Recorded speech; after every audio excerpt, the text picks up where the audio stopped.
4 years of Biden brought us open borders, record inflation, and emboldened adversaries.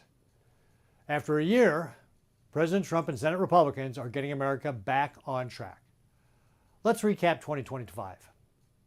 We're making our streets safer, we're putting more money back in your pocket, and we're restoring peace through strength. I am working with President Trump to deliver for Nebraskans. When he began his second term, President Trump promised our safety would be restored. We have kept that promise. I've been to the border 4 times under both Presidents Biden and Trump.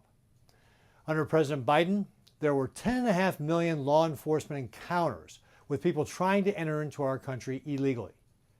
Today, under President Trump, the border is now secure. Average daily encounters are down 95%. For 7 consecutive months, U.S. Border Patrol released 0 illegal aliens into our country. The difference at the border is night and day.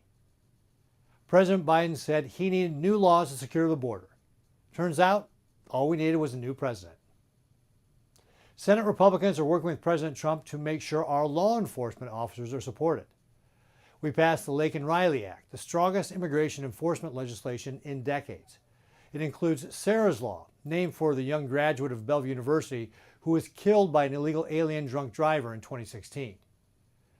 We passed the Halt Fentanyl Act, which provides harsher sentences for fentanyl traffickers. We've invested $170 billion in border infrastructure, technology, and personnel. This will allow for the completion of the border wall system and expand detection capacity. The investment provides Border Patrol agents with cutting-edge surveillance tools and drones. We funded the hiring of 16,000 new immigration and custom agents. The Border Patrol Academy is now full with the most trainees they've ever had. The Senate also voted to confirm Leslie Woods, President Trump's nominee to the U.S. Attorney for the District of Nebraska. She has been hard at work prosecuting crimes in Nebraska. In August, the U.S. Attorney Woods announced the arrest of 5 individuals for sex and human trafficking, visa fraud, and money laundering. These individuals traffic minors and are present in the country illegally. Last month, U.S. Attorney Woods indicted 54 defendants for a massive fraud scheme in funding the violent terrorist cartel Tren de Aragua. Throughout 2025, U.S. Attorney Woods also announced arrests of hitmen and leaders of the violent MS-13 cartel. We're making Nebraska's streets safer. After a year of President Trump, more money is going into Nebraskans' pockets. With the Working Families Tax Cuts, we're renewing opportunity and lowering Nebraskans' taxes. Without this historic legislation, Nebraskans would have seen a tax increase of $2,400. Instead, federal taxes were cut by an average of $3,750.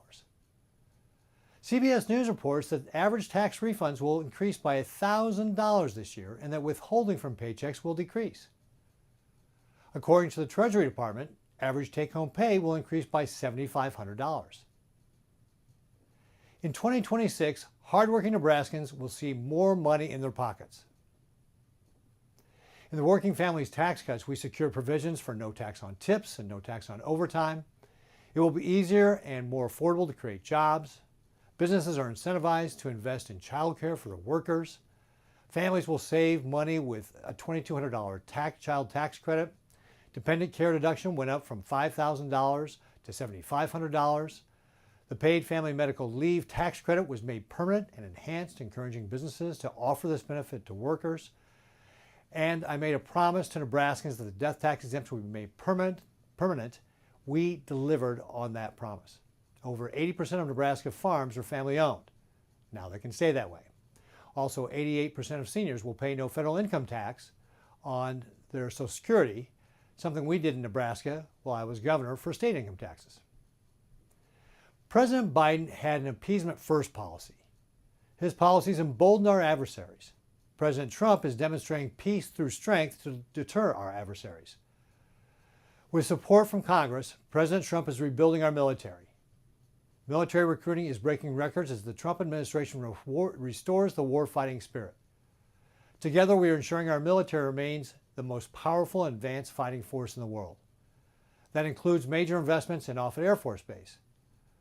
We provided funding for the Sentinel Intercontinental Ballistic Missile System, which will be based partially in Nebraska. This will help the airmen based at Offutt to execute their mission of nuclear deterrence. That deters our adversaries and keeps Nebraskans safe. Joe Biden pursued a catastrophic open border. Biden's policies led to 40-year high inflation. He distracted our military from its warfighting mission. In 2025, these policies were reversed. President Trump and I will continue delivering for Nebraskans. That means safer streets, more money in your pocket, and peace through strength.